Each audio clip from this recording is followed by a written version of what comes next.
11. Rutherford studied the inside of atom by his celebrated scattering experiment and put forth the nuclear model of atom in the year 1911.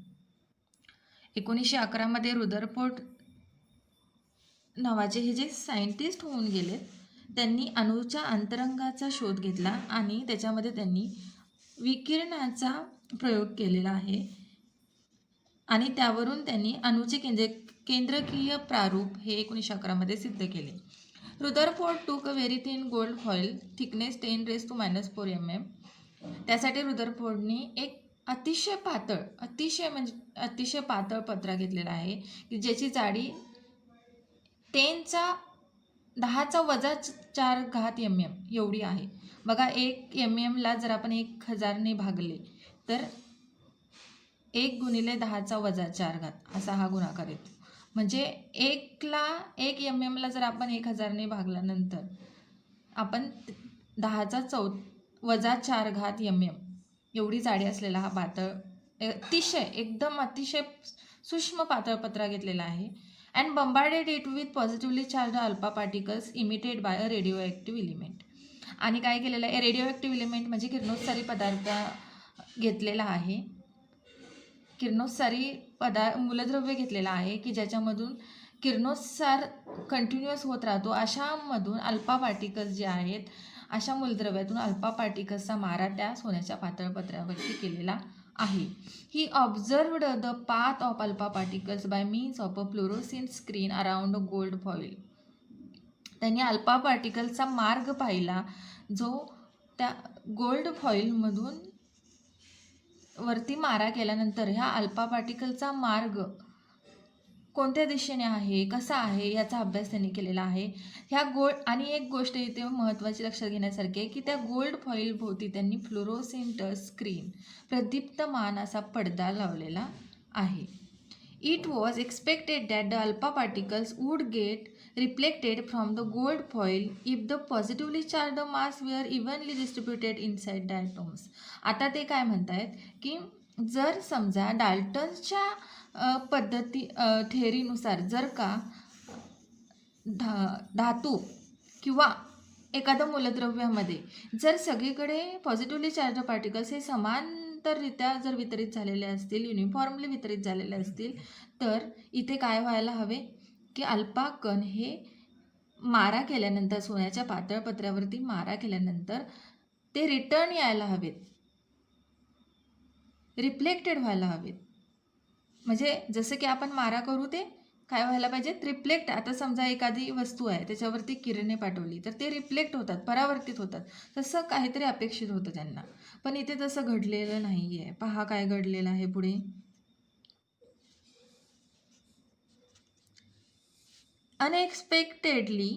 अनपेक्षितपणे most of the alpha particles went straight through the foil.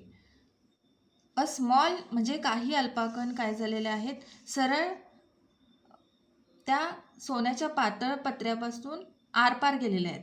A small number of alpha particles get deflected from the original path through a small angle. काही छोट्या किरणांमध्ये विचलित झालेले आहेत. बघा काहीच किरण हे सरळ गेले, काही थोडे पार्टिकल्स सरळ गेले, काही हे छोट्या अँगलमधून विचलित झाले, तर काहींचा विचलित होण्याचा डिफ्लेक्टेड होण्याचा जो कोन आहे तो जास्त आहे. हे बघा सगळीकडे स्कॅटर झालेले आहेत आणि काही स्कॅटरिंग होण्याचे जे काही कोन आहे तो काय आहे, वेगवेगळा आहे सर्व किरणांचा.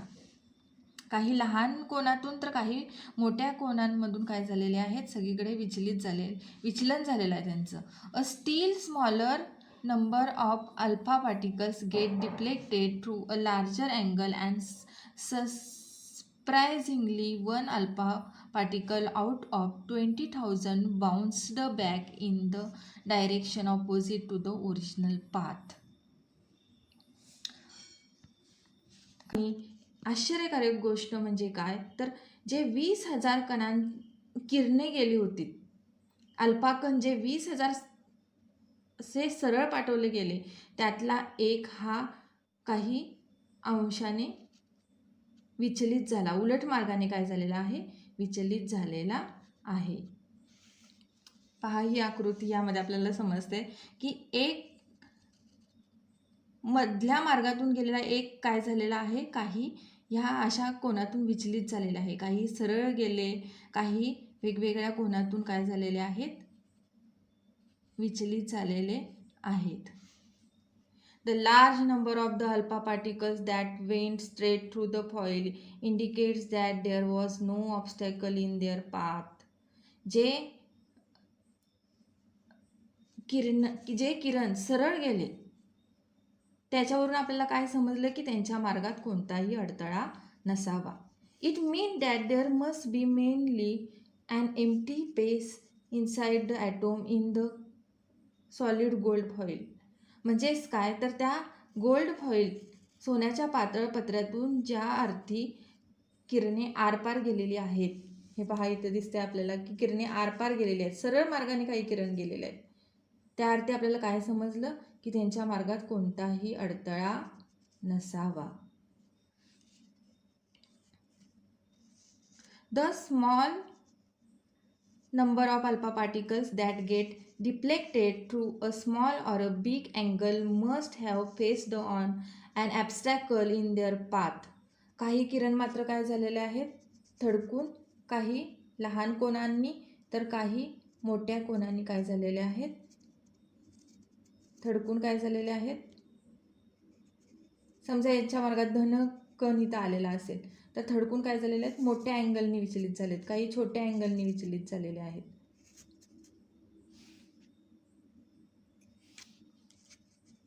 इथे पहा हा थडकून परत आला, एकच परत आला काही लहान अंशाने, तर हा जो आहे हा काही छोट्या अँगलनी विचलित झालेला आहे, काही काय झालेले आहेत, मोठ्या अँगलनी विचलित झालेले आहेत.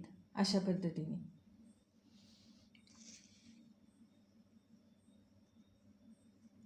it means that the positively charged and heavy part causing obstruction would be in the center of the atom. यावरून आपल्याला काय समजलं, it means that the positively charged and heavy part म्हणजे धनप्रभारित आणि भरीव असा काहीतरी पार्ट हा मध्यभागी असला पाहिजे, ज्या अर्थी मध्यभागी थडकून ह्या किरणांचं विचलन झालेलं आहे, ते इकडे तिकडे पसरले, त्यांचं विकिरण झालं, त्या अर्थी मध्यभागी काय असणार आहे, धनप्रभारित असा काहीतरी जाड असा भरीव असा काहीतरी गोळा असणार आहे. From this Rutherford put forth a nuclear model for atom as follows. यावरून पहा अशा पद्धतीने रुदरफोर्डने काय केले, ॲटॉमिक मॉडेल मांडलेले आहे की ज्यावेळी ह्या अणूच्या ह्या पातळ पत्र्याला जेव्हा अल्फा कणांचा मारा केला गेला तेव्हा काय झालं, काही किरणे हे सरळ गेले, त्या अर्थी काय तिथे कोणताही अडथळा नव्हता, तर काहींचं काय झालेलं आहे, काही अंशातून विचलन झालेलं आहे, काही किरण हे थडकून मोठ्या कोनातून विचलित झाले तर काही लहान कोनातून विचलित झालेले आहेत. त्याच्यानंतर काही अतिशय लहान असे किरण काय झालेले आहेत, उलट दिशेने परत फिरलेले आहेत. There is a positively charge nucleus at centre of an atom. यावरून आपल्याला काय समजलं, काय सांगितलं गेलं की मध्यभागी पॉझिटिव्हली चार्जड एलिमेंट्स काहीतरी धनप्रभारित असा गोळा आहे, त्याला त्याने न्यूक्लियस असं नाव दिलेलं आहे. Almost the entire mass of the atom is concentrated in the nucleus. म्हणजे ह्या अणूचं जे काही वस्तुमान आहे हे कुठं एकवटलेलं आहे, जास्तीत जास्त मध्यभागी जास्त करून एकवटलेलं आहे. Negatively charge particles called electrons revolve around the nucleus. आणि ह्याच्याभोवती काय आहेत, इलेक्ट्रॉन फिरत आहेत, निगेटिव्हली चार्जड इलेक्ट्रॉन्स फिरत आहेत. आणि काय सांगितलं आहे पुढे, negatively charged electrons is equal to the positively charged on the nucleus. As the opposite charges are balanced the atom is electrically neutral. Negative charged The total negative charge on all the electron is equal to the positive charge on the nucleus. As the opposite charges are balanced, the atom is electrically neutral.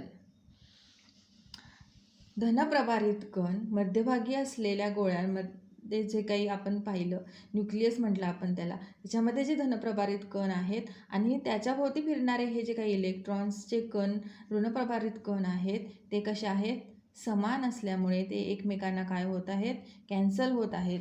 समजा इथे 3 positive electron असतील,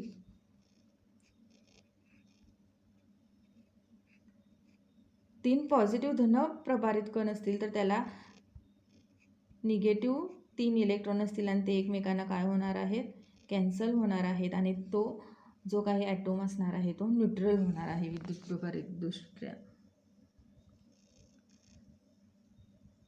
There is an empty space between the revolving electron and the atomic nucleus. हे जे काही electron फिरत आहेत त्याच्यामुळे ज्या अर्थी हे किरण काय झालेले आहेत, सरळ मार्गाने गेले, काही थडकून वेगवेगळ्या अँगलनी विचलित झालेत, त्या अर्थी काय आहे, इथं बरीचशी अशी पोकळ मोकळी जागा आहे. अणूच्या मधल्या इलेक्ट्रॉन ज्या कक्षेत फिरत आहेत तिथे मध्ये मध्ये मोकळी अशी पोकळ अशी स्पेस आहे, हे सांगितले आहे. आता बघा, पहा पुढे, यूज युअर ब्रेन पॉवर. आपण जी डाल्टनची थेअरी पाहिली, थॉम्सन पाहिलं, त्यानंतर रुदरफोर्ड पाहिलं, त्याच्यावरूनच फरकाचे काही मुद्दे आहेत, तर हे मुलांनी स्वतः अभ्यास करून सोडवायचे आहेत. And established law of physics and electrically charged body is revolving in a circular orbit, it's energy decreases. जसं की आपण पाहिलं की रुदरफोर्डनी काय सांगितलं की मधल्या न्यूक्लियस भोवती धनप्रभारित गोळ्याभोवती काही इलेक्ट्रिकल ऋणप्रभारित इलेक्ट्रॉन्स फिरत आहेत, मात्र त्याची फिरणाऱ्या इलेक्ट्रॉनची जी एनर्जी लेवल आहे ती डिक्रीज होत असते. आणि ती कोणत्या कारणामुळे डिक्रीज होते हे मात्र हे प्रारूप मांडू शकले नाही. An established law of physics, an electrically charged body is revolving in a circular orbit, its energy decreases. According to this law, the atom described in Rutherford's model turns out to be unstable. हे सांगण्यात हे कमी पडलेलं आहे. In reality, however, all atoms except radioactive atom are stable. कारण जर आपण नैसर्गिकपणे पाहिलं तर किरणोत्सारी पदार्थ सोडले तर बाकीचे सगळे जे काही मूलद्रव्य आहेत, पदार्थ आहेत, ते कसे आहेत, स्टेबल आहेत. त्यामुळे ही पद्धती काय झालेली आहे हे सांगण्यामध्ये कमी पडलेली आहे. आणि ही कमतरता भरून येण्यासाठी नील्स बोर नावाचे शास्त्रज्ञ होऊन गेले. त्यांनी 1913मध्ये Bohr stable orbit atomic model हा सिद्धांत मांडला. त्यांच्या म्हणण्यानुसार in the year 1930 Danish scientist Niels Bohr explained the stability of atom by putting forth stable orbit atomic model. 1913मध्ये डॅनिश सायंटिस्ट नील्स बोर यांनी stability of atom by putting forth stable orbit atomic model, स्थायीभाव स्पष्ट करणारे अनुप्रारूप मांडले. कुणी? Niels Bohr यांनी. The important postulates of Bohr's atomic model are as follows. त्यांनी खालील तत्वे मांडली. The electrons revolving around the atomic nucleus lie in the concentric circular orbit at certain distance from the nucleus. पहा, जर मध्ये जर का धनप्रभार न्यूक्लियसचा भरीव गोळा आहे आणि जर त्याभोवती जर का इलेक्ट्रॉन्स फिरत आहेत कक्षेमध्ये, तर ते काय असतात, केंद्रकापासून समान अंतरावरती असतात. हे जे काही अंतर आहे केंद्रापासून या इलेक्ट्रॉन्सचं ते कसं आहे, समान असणार आहे. Energy of an electron is constant while it is in a particular orbit. हे पहा इथे वेगवेगळ्या कक्षा दाखवलेल्या आहेत. ह्या वेगवेगळ्या कक्षांची एनर्जी लेवल कशी आहे, वेगवेगळी आहे. When an electron jumps from an inner orbit to an outer orbit, it absorbs energy equal to the difference of its energy level. And when it jumps from an outer orbit to an inner orbit, it emits energy equal to the difference of its energy level.